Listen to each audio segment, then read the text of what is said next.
Em meio ao reino de Israel, o sol brilha sobre as imensas muralhas de Samaria, refletindo a opulência e a corrupção que habitam a cidade. Acabe, vestido em um manto rico, caminha junto a poderosos aliados, olhos frios e calculistas, buscando aumentar seu domínio entre os homens. No templo, ídolos altivos se erguem. A fumaça das oferendas envolve os rostos de adoradores, refletindo a nova era de idolatria. Acabe clama ao povo, sua voz ecoando, prometendo prosperidade sob a proteção de Baal, enquanto o verdadeiro Deus é ignorado. Os corações estão envolvidos em profunda desilusão, muitos seguem o rei, enquanto outros, temendo pela verdadeira fé, permanecem em silêncio.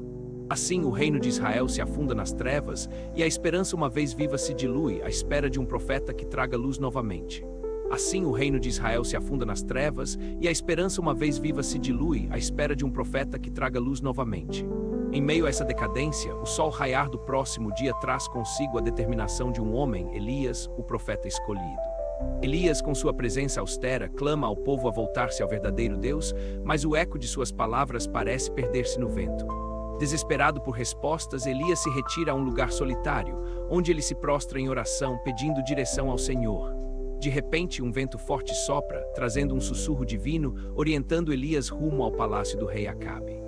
No palácio, Acabe e Jezabel discutem sobre a ampla adoração a Baal, ignorando os avisos de um Deus que ainda é fiel. Elias irrompe na corte, sua voz firme, proclamando que nenhum Deus falso trará chuva sobre a terra seca. A sala se silencia, a tensão paira no ar enquanto Acabe observa perplexo e Jezabel se ergue com desdém. Com coragem renovada, Elias desafia os sacerdotes de Baal para um confronto no Monte Carmelo, a batalha pela verdade.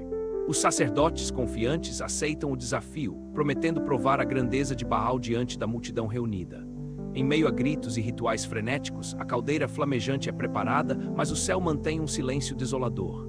Enquanto o dia se esvai, Elias observa impassível, sabendo que a intervenção de Deus está iminente, prometendo esperança. Enquanto o dia se esvai, Elias observa impassível, sabendo que a intervenção de Deus está iminente, prometendo esperança. A multidão se agita, incrédula, enquanto os profetas de Baal se preparam para clamar por fogo do céu em um ritual frenético. Os profetas de Baal, com rostos maquiados com argila e sangue, gritam, implorando pela atenção de seu Deus sem resultado. Elias, calmo e confiante, ora a Deus de Abraão, Isaque e Jacó, pedindo um sinal, um ato de poder que silenciará a idolatria. Enquanto o fervor dos profetas de Baal cresce, Elias desafia até quando cocheareis entre dois pensamentos. Os profetas, cansados e desesperados, continuam a clamar, se cortando com facas, mas o céu permanece mudo.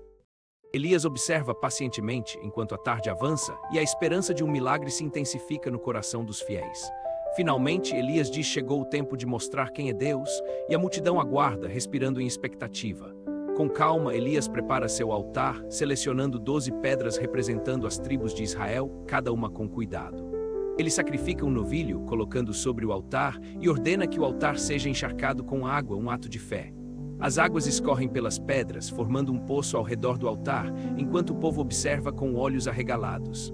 Elias clama a Deus: Senhor, responde a mim, e que este povo saiba que Tu és Deus. De repente, um relâmpago rasga o céu, e fogo desce como resposta divina, consumindo o sacrifício e o altar. A multidão estremece em temor, reconhecendo a soberania de Deus, e grita: o Senhor é Deus. O Senhor é Deus. Elias, firme e resoluto, ordena: prendam os profetas de Baal, não deixem ninguém escapar. Os homens se mobilizam, amarrando os profetas enquanto o eco de sua adoração reduz os céticos a um silêncio atordoado. Um clamor de vitória ressoa nas esferas celestiais, mas a sombra de Jezabel se aproxima, levando com ela a ira. Elias, ciente do novo desafio que se aproxima, busca consolo no Senhor, as esperanças alimentadas pela vitória. E Jezabel, ao saber da destruição de seus profetas, jura vingar-se, e a paixão ardente por Baal se transforma em fúria. Ela envia mensageiros a Elias, proclamando que os deuses me façam isto e me acresçam, se amanhã não fizer de você como um deles. A mensagem de ameaça chega a Elias como um peso crushing, a alegria da vitória desvanecendo sem dúvida. Medo toma conta de Elias e ele decide fugir, deixando atrás a prova do poder de Deus contra a idolatria. Ele se perde no deserto, sob a sombra de um arbusto, desejando a morte, um profeta sem forças diante da opressão. Mesmo no desespero, o Senhor envia um anjo, trazendo alimento e conforto, mostrando que a jornada não acabou. No deserto, Elias repousa sob uma árvore, sua fé vacilante. O anjo o alimenta novamente, e ele percebe que o Senhor ainda tem planos para ele. Fortalecido, Elias se levanta e continua sua jornada, movendo-se em direção à montanha que o Senhor havia de indicado. Cada passo é de determinação. Ao chegar ao Monte Horebe, uma gruta acolhe Elias. Ele se esconde ali, buscando a presença de Deus, consciente de sua missão eterna. Dentro da gruta, Elias ouve a voz de Deus: que fazes aqui, Elias? O profeta, aflito, expõe sua solidão e medo perante os ídolos da nação. O Senhor ordena a Elias que se levante e vá ungir a Eliseu como profeta. Uma nova esperança desponta, trazendo um vazio e um novo propósito. Elias sai da gruta resoluto, a determinação reinante em seu ardor. Ele encontra Eliseu, um lavrador em meio aos campos, trabalhando sem descanso. Elias se aproxima e lança sua capa sobre Eliseu. Esse gesto simboliza a transferência do poder profético e um chamado que desperta em seu coração. Eliseu, surpreso, consegue deixar sua vida anterior. Com determinação, adota sua nova jornada e segue Elias, certo de seu chamado divino. Em meio a um desfile de multidões, Acabe ouve rumores sobre os feitos de Elias e sua desafiante fé. O medo começa a surgir em seu coração.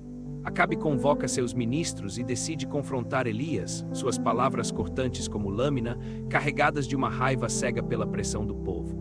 Enquanto isso, Elias ensina Eliseu sobre os desafios da profecia, plantando sementes de fé no coração do jovem, preparando para a luta. A jornada de Elias e Eliseu se intensifica, a batalha contra os ídolos se aproxima. Eles buscam a força do Senhor, firmando sua aliança profética. O sol brilhava intensamente sobre o Monte Carmelo. Elias, firme, prepara o altar, cercado por uma multidão atenta e inquieta. Com um olhar resoluto, Elias sacrifica o cordeiro, pedindo a Deus que manifeste seu poder diante dos israelitas, desafiando os profetas de Baal.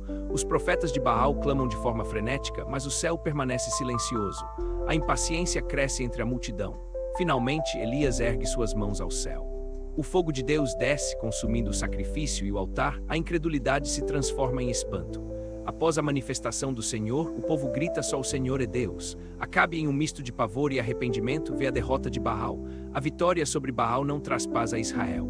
Jezabel, furiosa, jura vingança, deixando Elias em uma luta não apenas contra ídolos, mas contra o desespero.